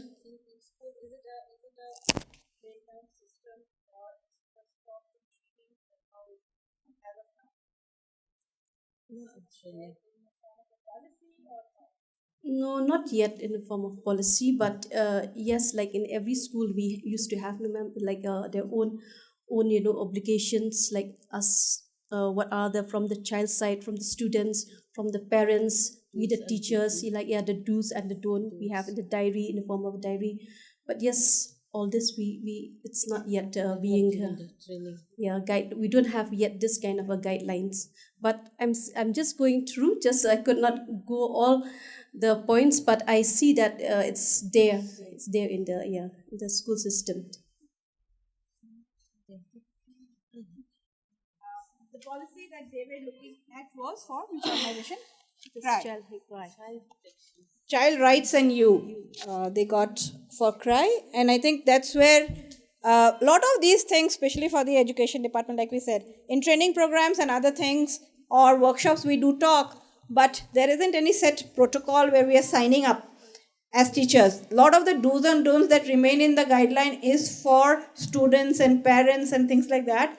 But for teachers, I think it's required. And also a standardized protocol will be helpful, like what the first time, because otherwise if each school does it independently, also they might not have the understanding to put in everything. So then there will be a difference, and then there is a risk for the child.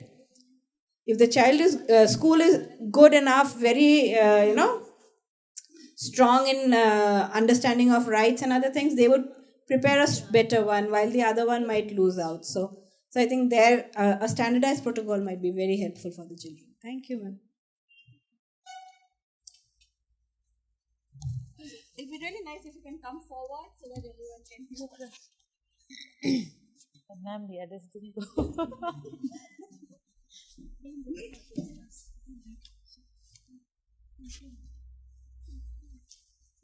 Ma'am, earlier I wasn't clear, like, you read this means you want me to compare it to my department, no?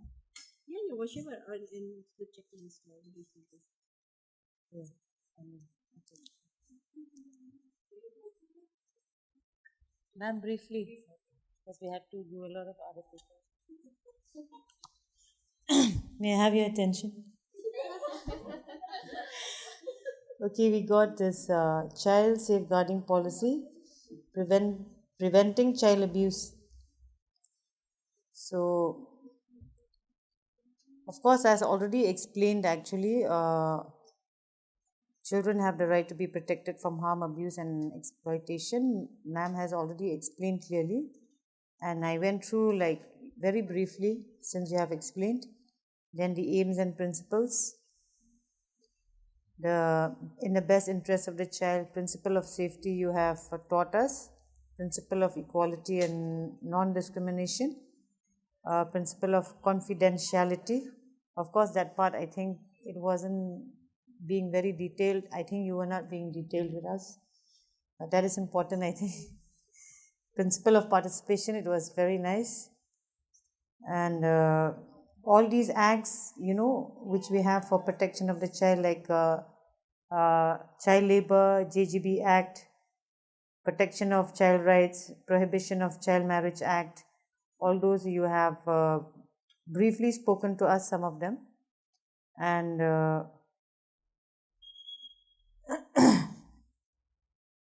yeah, you've already given us all these definitions actually on child abuse, who's a child, and what is child abuse, and the data like statistics on Meghalaya and other states. Then child protection, child safeguarding. Since whatever you have given us, like whatever we know, I haven't read because we've been taught earlier. And also, actually, in our ICDS means for us as food supplement, integrated child development service. So we focus on the nutrition part. And there are other schemes like ICPS, integrated child protection scheme, So we have many other schemes, like 7 to 8 schemes for domestic violence or marriage of orphans. There are also other schemes.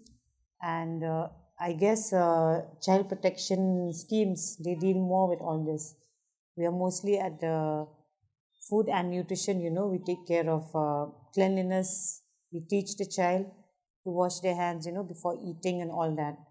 And of course, nutrition is important. That is also the child has to eat clean food, or make sure they always send those samples of those food items that we receive. They send them for testing to Kolkata and all that, to make sure that the child is being, she's receiving like safe food, protected food, like whatever food they are distributing in the Anganwadi centers. So we focus on the nutrition, and most of these things are not there. So whatever we have a copy of this food security, a draft of it. So we know more about that. So most of the focus, all this you've taught us, and other schemes are dealing with this, so I wouldn't know much. Okay, thank you. I think integrated child development, ICDS, is really the most critical, because the 1,000 days happens at the ICDS. So the child development that happens there would impact its entire thing that they will have to tackle in the education later on. Because if the grooming is not done adequately there, then they always have a struggle throughout the life cycle of the child. As they become adults, they become dropouts. So I think the ICDS has a very critical role, and I think the ICDS engagement with the children in terms of child protection and safeguarding is also very important, because you also have the adolescence program, I think, also now with the ICDS. So the adolescence group, apart from schools, is something that the ICDS needs to take care of, and I think these elements of safeguarding are very critical for ICDS. So I think with the ICDS will really be doing a lot more in the coming years. I request you to come forward. Everyone has to turn their back.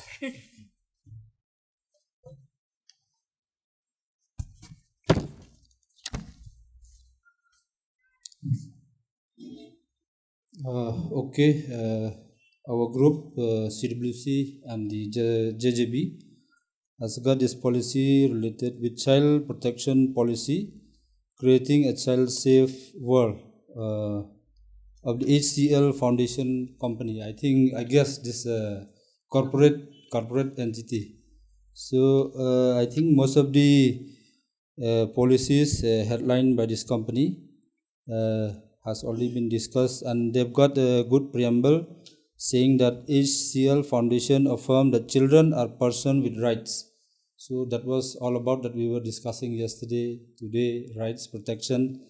And they have also categorized in the policy the different types of abuse, like emotional abuse, neglect, children living with disabilities or special needs, and physical abuse, sexual abuse, and also verbal abuse.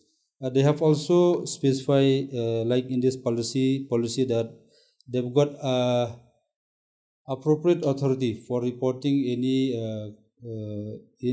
abuse regarding against the child, and they have also been specifying principle guideline,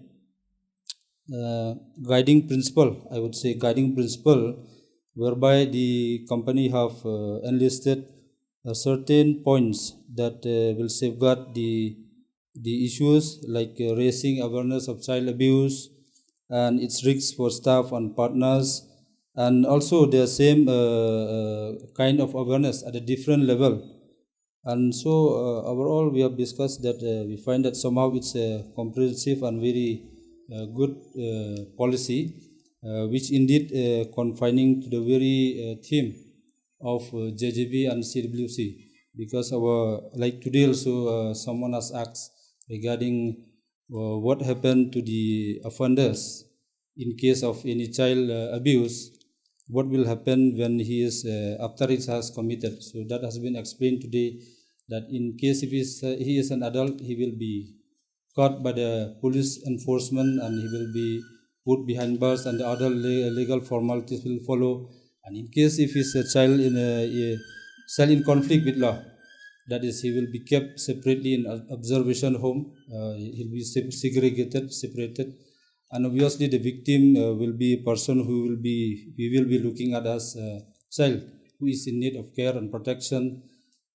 Social investigation report will be conducted, home visit will be conducted, counseling will be done, and also follow-up will be conducted on a daily basis, and that is it might be a monthly basis, so as to assess what is the present status of the victim, whether she has overcome the trauma of the incident. That is all the good policy which is enlisted in the CWC and also in this same policy. Thank you.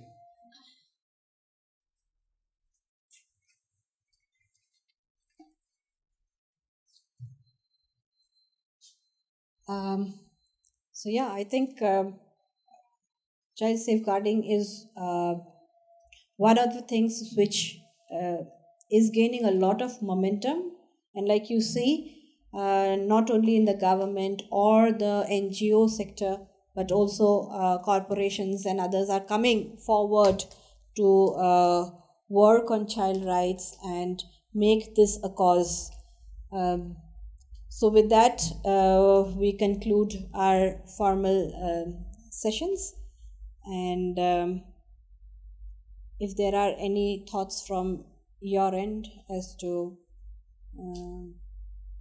any questions to us, three of us, or any thoughts on how this information that you got in these 2 days would be helpful back in your work or in the future, if there are any last thoughts that you want to share.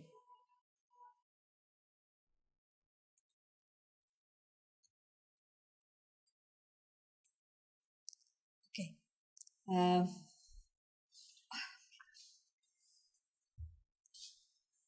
Lastly, as ma'am has said, any last thoughts before we depart from this room?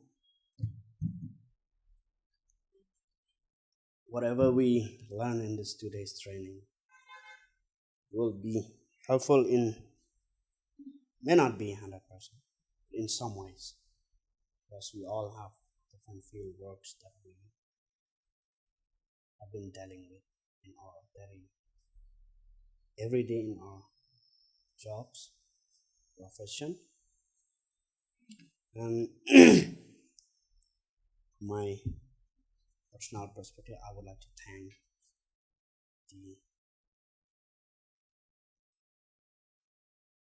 all of you, three of you, the trainers, that provided all these, put so much effort to make this training a successful one, and I feel like there's always a room for learning. Knowledge of any form is not harmful. Its application might be. Thank you. Want to say something? Yeah. Joy, over to you.